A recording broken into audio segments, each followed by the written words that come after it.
All right, I finally have the newest version of the Seascoper, the Titoni Seascoper 300. About 2 years ago, I reviewed the 600, and at the time, it definitely was in the top 5 watches I reviewed that year, but I thought it was the best dive watch, or possibly the best dive watch under $2,000, and that is a bold claim. But this 300 is a little bit of a mixed bag, as it's not just a water resistant rating that has changed. The case stays mostly the same, as does the bracelet, but it's now available in more colors than ever before. You can get it on a bracelet, a rubber strap, or a recycled ocean plastic strap, and it does have a different movement, though it is still COSC certified. Oh, and that price has changed, or more specifically, what you get for the price has changed, as this one on the bracelet is $1,750. I will discuss it all here, so let's get on with the review.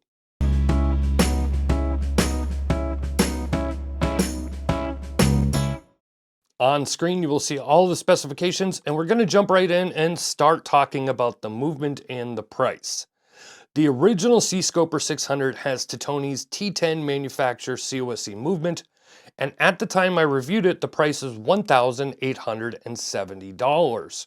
And that is the biggest difference between the 600 and this 300. The 300 price starts at $1,630 if you go with the ocean strap, $1,680 if you wanted a fitted rubber, and $1,750 if you want the bracelet. The 600 now on the Titoni website is $2,150 on a bracelet. Yes, in a little less than 2 years, the price has gone up $280. Now, we all know what's gone on the past 3 years, so I can't blame them for raising their prices. And that is probably why they developed the Seascoper 300, so they can still have a model under $2,000. If you haven't done the math yet in your head, the price difference between the 600 and the new 300 on a bracelet is $400. The two major differences are that the 300 now has a COSC SW200-1. Yes, the SW200-1. This movement is used in so many watches, and especially so many watches that I review here on the channel and website. And there's no helium release valve either. The case is also thinner at 12.5 millimeters versus 14.5 millimeters, and of course, the water resistance has been cut in half. Beyond that, the watches are pretty much the same as I can tell. Same amazing enamel dial with applied indices, same ceramic bezel insert, same fantastic bracelet with the gorgeous push button extension clasp, and overall just phenomenal finishing and build quality. So let's talk colors. The 600 was only available in 3 versions: the blue dial that I reviewed, a black dial, and a two-tone model. This time around, Titoni decided to give us more choices, 5 options altogether. So you're going to get the black dial, black bezel shown here. Then there is going to be a blue dial with a blue bezel.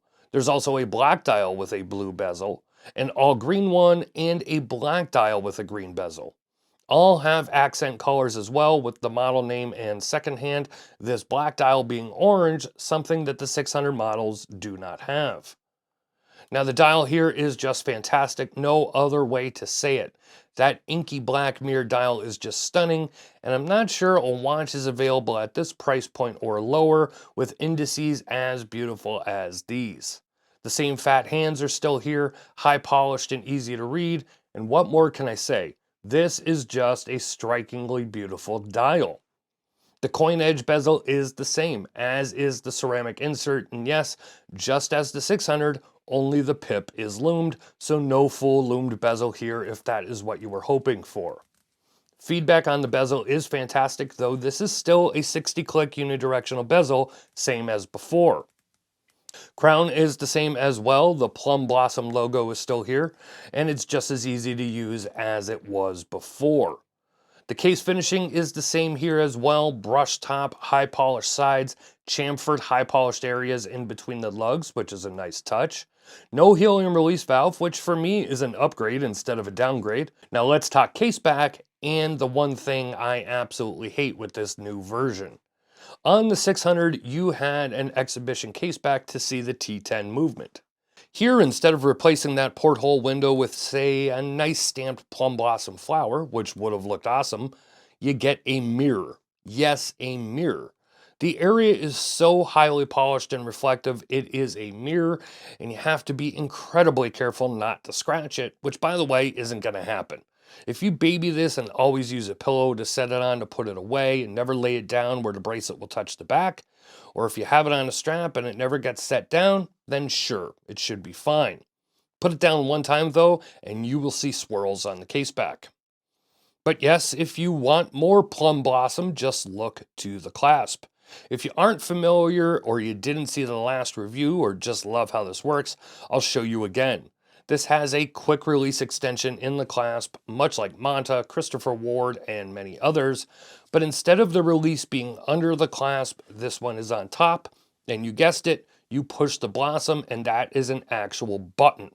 It's just a fantastic way to access the extension, and I still can't believe it's on a watch of this price.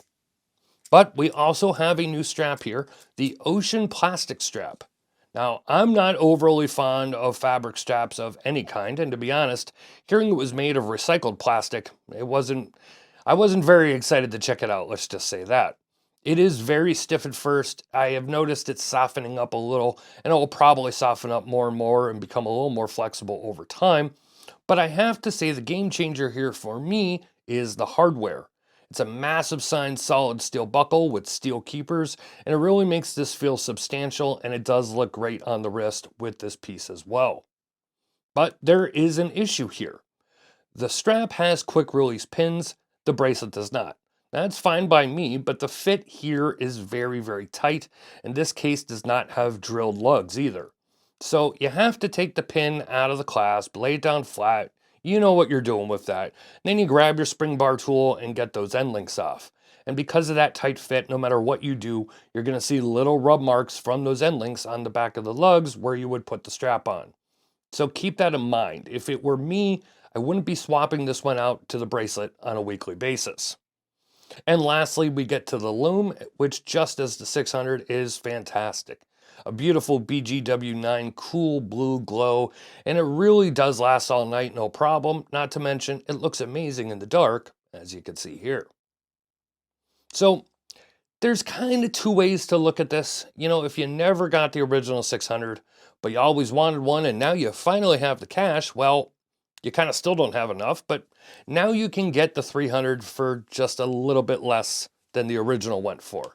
But you are getting less. You're getting less water resistance. It's a lesser movement. It's a thinner case, so you're getting less case than before, if that matters to you. And there is no helium release valve. Now, the other way is, well, they had to raise the price of the 600 and still went ahead and made a more affordable version, a little less than the original 600 price, and offered more colors as well. If you want the T10 movement, you'll need $400 more, and I'm back and forth on if it's worth it or not. The T10 movement is definitely better and has pretty much double the power reserve of the SW200, but for me, I do like the extra color options of the 300, and that the case is much slimmer, and with that, more wearable in my opinion. What do you think? Yes, I'm talking to you. Do you think both are worth the price as is? Should the 600 be more, or maybe the 300 should be even less? If you're in the market for one, would you just add the $400 for the 600? Let me know down in the comments below. If you want to see more, there will be a written review on watchreport.com as well. If you like this video, you know the drill. Hit like, hit share, and if you're not subscribed, do so as well. It really helps out the channel. Hit that notification bell to never miss any of our reviews. You can find us on social media where you can find pics of this Titoni Seascoper 300 and many others, and see all that is going on before we review it here. We are on Facebook, Twitter, and Instagram. This is Don Evans from Watch Report. Thank you for watching, and I will see you next time.